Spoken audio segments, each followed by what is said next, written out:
வணக்க மகளே, இன்னைக்கான எபிசோடில் ஷூட்டிங்கில் லைவ் ஸ்பாட்டில் வந்து பார்த்தீங்கன்னா கமல் சாரை பற்றி விஜய் சேதுபதிட்டு ஒரு பதில் கேட்டிருக்காங்க, ஒரு கொஸ்டின் கேட்டிருக்காங்க. அதுக்கு விஜய் சேதுபதி கொடுத்த ரிப்ளை என்ன, அது வந்து எபிசோடில் கண்டிப்பாக போட மாட்டாங்க. அது என்ன, அப்புறம் இன்னைக்கான எபிசோடில் என்னென்ன இருக்குது, எவ்வளோ இருக்க போகுது, எவ்வளோ நேரம் ஓட போகுது அப்படின்னு டீட்டெயிலாக பார்க்கலாம். ஸோ அதுக்கு முன்னாடி சேனலை புதுசாக பார்க்குறீங்க அப்படின்னா நம்ம சேனலில் லைவ் அண்ட் எக்ஸ்க்ளூசிவ் அப்டேட் கொடுத்துட்டு இருக்கோம். ஸோ மறக்காமல் சேனலை சப்ஸ்கிரைப் பண்ணிட்டு வீடியோக்கு ஒரு லைக் கொடுத்தீங்கன்னா எனக்கு ஒரு பெரிய மோட்டிவேட்டாக இருக்கும் மகளே. மறக்காமல் லைக் பண்ணி சப்போர்ட் பண்ணுங்கள். முதல்ல கமல் சாரை பற்றி ஆடியன்ஸ்லேருந்து ஒருத்தவங்க கேட்டிருக்காங்க. நான் நேற்றே வந்து பார்த்தீங்கன்னா சொல்லியிருந்தேன், முத்துக்குமரன்ட்ட சொல்லி ஆடியன்ஸ் ஒருத்தவங்க பேசியிருந்தாங்க, அதை கண்டிப்பாக எபிசோடில் போட மாட்டாங்க, கட் பண்ணிடுவாங்கன்னு. அதே மாதிரி எபிசோடில் போடாமல் கட் பண்ணி தான் தூக்கிட்டாங்க.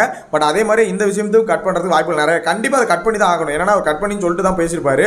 என்ன பேசியிருக்காரு அப்படின்னா, அந்த மாதிரி ஆடியன்ஸ்லேருந்து ஒருத்தவங்க, நீங்கள் ஏன் சார் கமல் சார் போன சீசன் வந்தார், அதுக்கு முன்னாடி சீசன்லாம் கமல் சார் புக்கு பரிந்துரை பண்ணுவார், திருக்குறள் சொல்லுவார், இந்த மாதிரி நிறைய விஷயங்கள் பேசுவார், நீங்கள் ஏன் சார் அதெல்லாம் பேச மாட்டீங்க அப்படிங்கிற மாதிரி ஆடியன்ஸ்லேருந்து ஒருத்தவங்க விஜய் சேதுபதிகிட்ட கேள்வி எழுப்பியிருக்காங்க.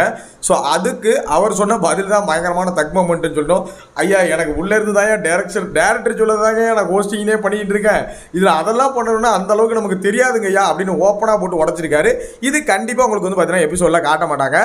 ரெண்டாவது, இன்றைக்கி எபிசோடு எப்படி இருக்க போகுது அப்படின்னு வந்து பார்த்தீங்கன்னா, எனக்கு தெரிஞ்சு நீங்கள் 3 ப்ரோமோ பார்த்துருப்பீங்க. 3 ப்ரோமோவில் ஒரு ப்ரோமோ எவிக்ஷனு, இன்னொரு ப்ரோமோ வந்து பார்த்தீங்கன்னா டிக்கெட் டு ஃபினாலே. இதெல்லாமே ஓகே, அக்செப்டட். முதல் ப்ரோமோ தேவையே இல்லாத ப்ரோமோ, ஏதோ போடணும், ஒரு ப்ரோமோ போடணுங்கிறத அதை எடுத்து கட் பண்ணி போட்டுப்பாங்கன்னு நான் நினைக்கிறேன். ஸோ 3 ப்ரோமோக்கள் எப்படி மொக்கையாக இருந்துச்சோ அதே மாதிரி தான் எனக்கு தெரிஞ்சு நீ எபிசோடும் ஓரளவுக்கு டல்லாக தான் இருக்க போகுதுன்னு நான் நினைக்கிறேன். சரிங்களா? டிக்கெட் டு ஃபினாலே அப்படிங்கிறது வந்து பார்த்தீங்கன்னா கொஞ்சம் இன்ட்ரெஸ்டிங்காக இருக்கும். அதேமாதிரி எவிக்ஷன் இன்ட்ரெஸ்டிங்காக இருக்கும். மற்றபடி இன்றைக்கி எபிசோட் ஒரு 45 மினிட்ஸ் தான் வரும்னு என்னோட அசம்ஷன். ஏன்னா ஷூட்டிங் ஸ்பாட்டில் ஷூட்டிங்கே வந்து பார்த்தீங்கன்னா வழக்கமாக 5 மணி நேரம் எடுப்பாங்க. நேற்று வந்து ஒரு 3 ஹவர்ஸ் கிட்ட தான் ஷூட் எடுத்திருக்காங்க.